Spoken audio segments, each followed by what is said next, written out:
Di tengah acara debat yang disiarkan langsung di TV nasional, Pak Mahfud MD tidak bisa menahan sabar. Habis sudah kesabarannya sehingga beliau terlihat sangat jengkel kepada Gibran dan langsung menghampiri seraya tanda petik ibarat membentak, "Halo, hey, Gibran, Anda ini..." Dan Gibran hanya sedikit menoleh dengan ekspresi yang sama sebagaimana dia dari tadi menatap handphonenya dengan muka yang tatapan kosong, ya sedih. Ya kadang dia benar-benar sibuk autis dengan dunianya sendiri, dan ini terjadi di tengah acara live. Dan di sini benar-benar tergambar anak muda terjun ke politik hasil karbitan. Dia hanya sibuk dengan dunianya sendiri, dia hanya peduli dengan dunianya sendiri. Ya elah, ini apa sih gitu. Ini adalah tentang acara debat cawapres yang terjadi di Indonesia, di bumi yang lain, di semesta paralel, di sana tahun 2007. Siapapun kamu yang mendengarkan ini bukan hanya sekedar kebetulan. Percayalah bahwasannya adalah Tuhan perintahkan takdir untuk memberikan ketetapan agar kamu mengetahui informasi ini. Simak baik-baik. Di tengah acara debat cawapres yang ditayangkan di TV nasional, seorang sebut saja Gibran, Mahfud MD dan Caimin. Gibran di sini dari awal acara dia benar-benar autis, sibuk sendiri dengan handphonenya, hanya sedikit memberikan perhatian lalu galau kembali lagi fokus ke handphonenya, begitu terus. Bayangkan sampai semua orang se-Indonesia bingung melihat kejadian ini kenapa nih bocah gitu. Banyak yang jengkel, banyak yang inilah itu, sampai yang berasumsi bahwa ada keluarga yang kenapa-napa bla bla bla segala macam. Sampai akhirnya di satu titik Pak Mahfud jengkel. It was like lack respect, enggak. It was like berbagai ekspresi kekesalan baik itu dari Pak Mahfud atau dari Caimin, tapi tetap tidak bisa mengubah fokus Gibran. Mungkin hanya sejenak menoleh lagu lalu kembali lagi berfokus pada handphonenya, sehingga rundown acara ini benar-benar jadi kacau gara-gara ini. Dengan segala kejengkelan, Pak Mahfud nggak bisa menahan diri untuk apa sih yang lo lihat di handphone lo gitu. Benar-benar merebut handphonenya Gibran dan melihat apa sih yang lo lihat gitu. Ngapain sih lo? Sejenak Pak Mahfud membaca apa yang dibaca Gibran di handphonenya Gibran.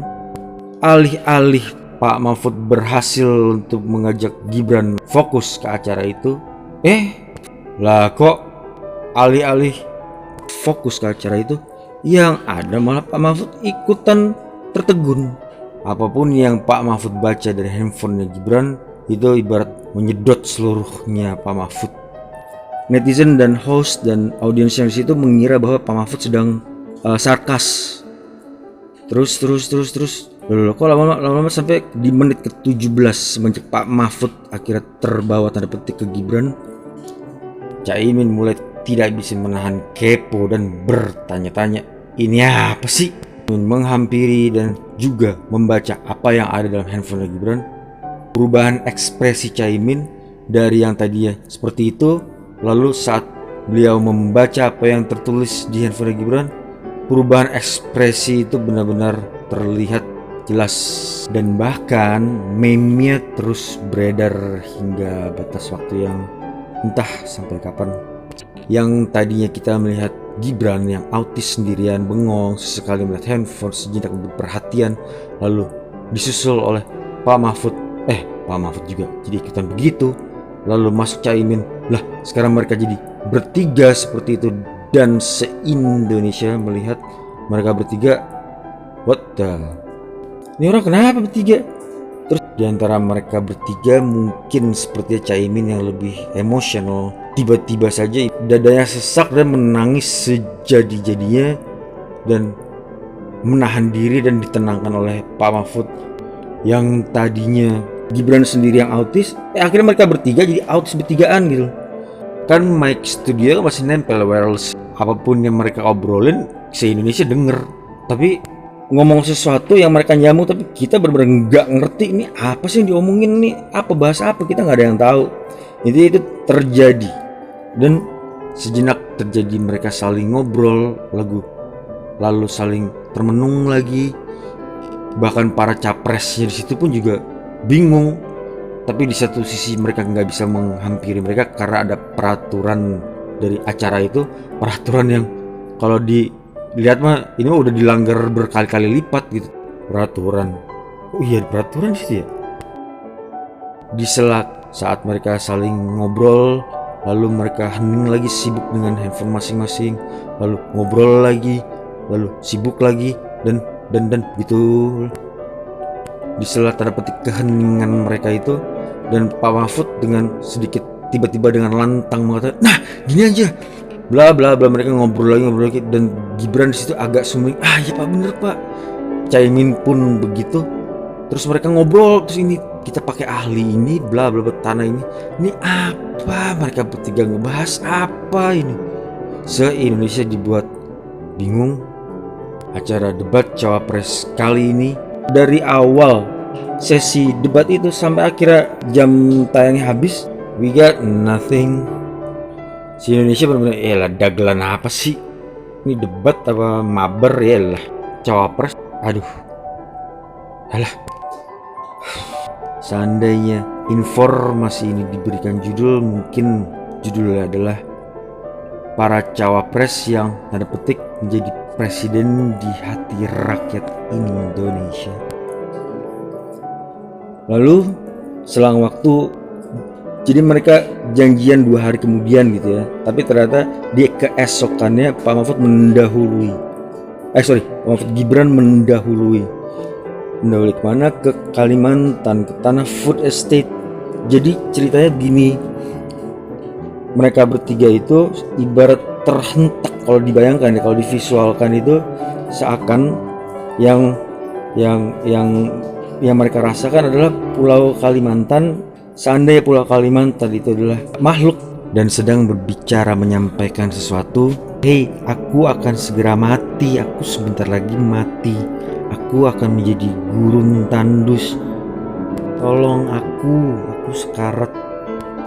Kurang lebih disimpulkan mereka hanya punya waktu 4 bulan dari food estate itu. Untuk saat ini kita bisa melihatnya itu tidak berhasil atau bahkan belum berhasil.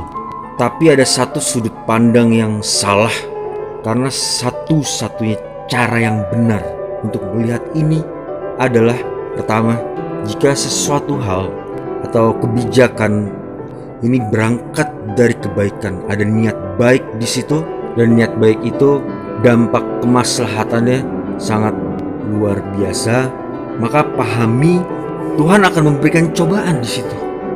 Maka kita harus bergotong royong memperbaiki, mencari solusi untuk ini, bukan malah menyalahkan, apalagi menjadikan ini sebagai bahan politik yang diniatkan memang hanya sekedar untuk menarik perhatian, sekedar mencari suara.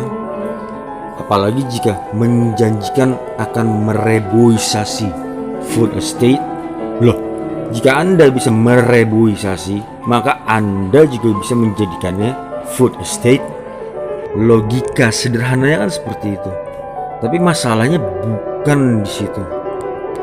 Itu berangkat dari niat baik, maka itu bukan sebuah kesalahan siapa-siapa, apalagi untuk pihak menyalahkan Pak Prabowo di sini ya. Yang dimana kalimat menyalahkan Pak Prabowo itu bukan karena hal yang mempunyai bobot logis, tapi hanya bersifat politis. Aduh elah.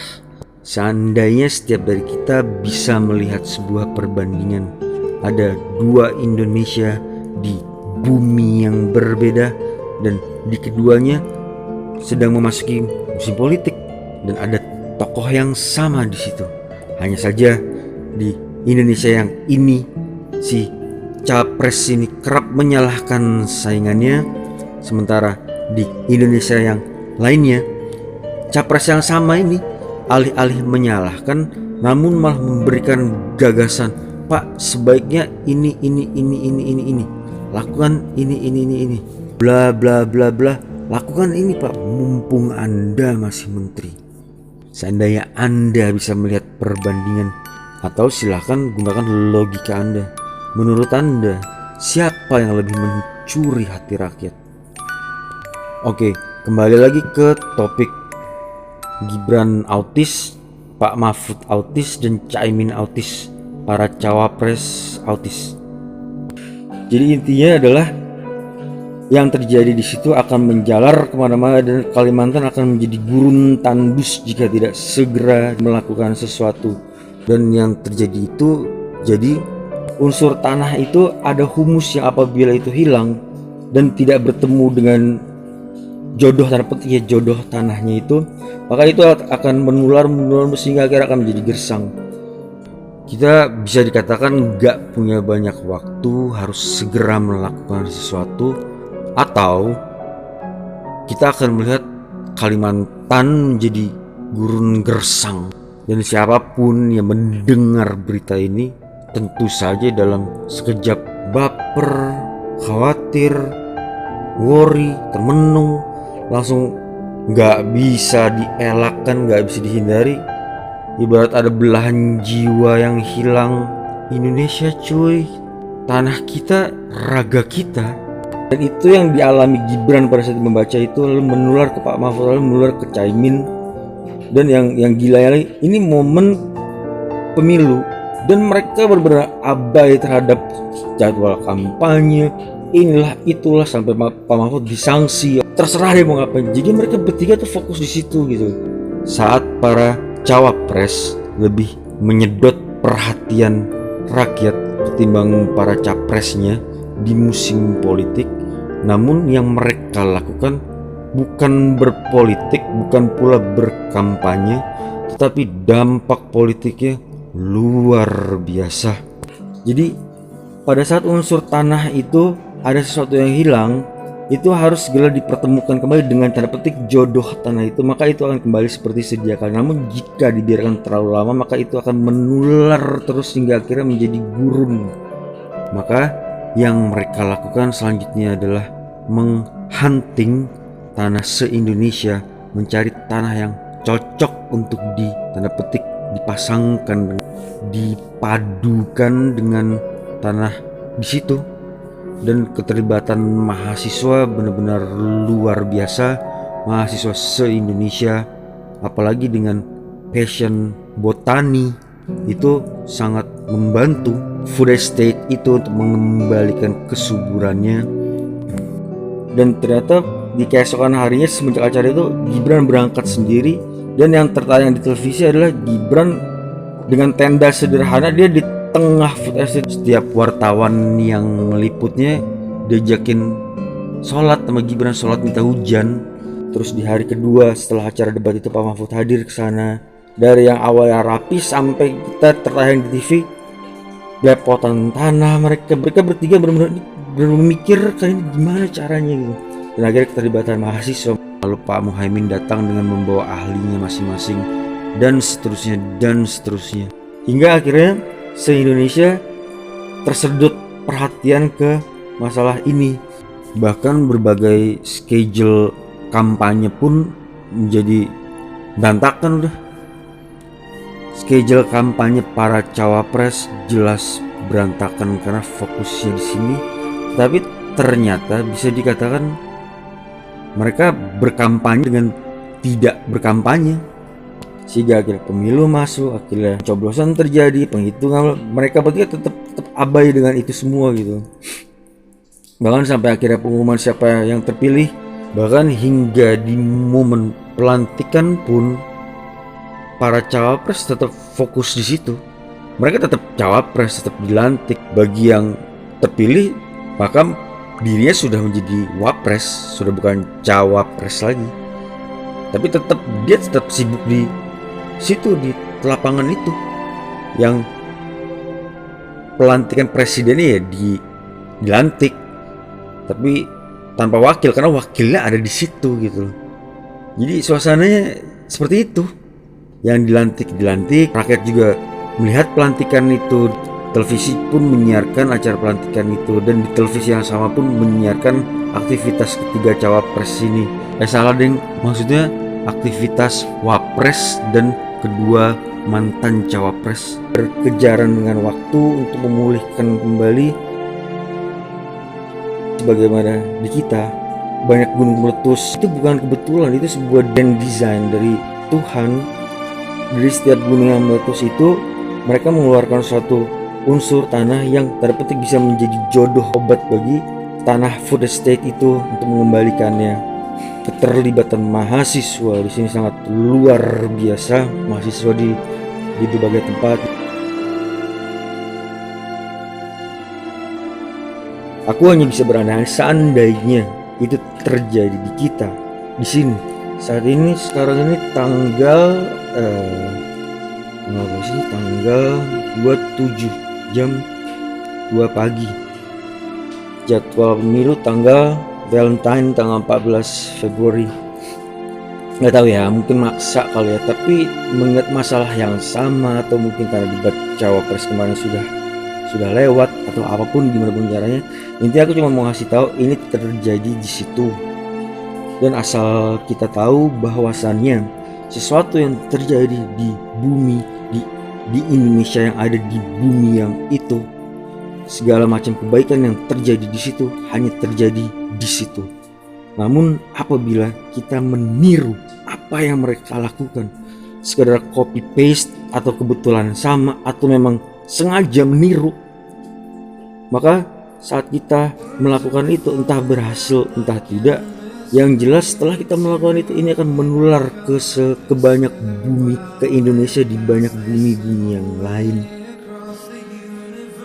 Ya, aku di sini tidak bisa mempush untuk yuk kita lakukan itu juga, karena memang beda setiap momennya apa ya, waktunya beda, mungkin jangka waktunya beda. Tapi seandainya ini terjadi, ini bukan sesuatu yang buruk dan ini bukan sesuatu yang memburukkan. Terserah kalau misalnya memang ini terjadi karena informasi ini atau memang tiba-tiba saja. Itu apapun yang terjadi, baik itu karena informasi ini ataupun memang spontan terjadi, itu dua-duanya tetap menjadi sebuah kebaikan. Abaikan segala sesuatu ini kan karena ini aja, itu abaikan tetap saja. Walaupun itu karena ngikutin ini, itu juga sebuah kebaikan. Karena pada saat kita melakukan ini adalah pilihan kita. Kita memilih untuk melakukan ini. Dan ini suatu apa ya? Menurut gua ini seandainya yang terjadi di bumi yang itu, di Indonesia di situ, itu benar-benar Tuhan benar-benar membuat demokrasi di situ sangat naik kelas, bahkan lompat kelas. Ibarat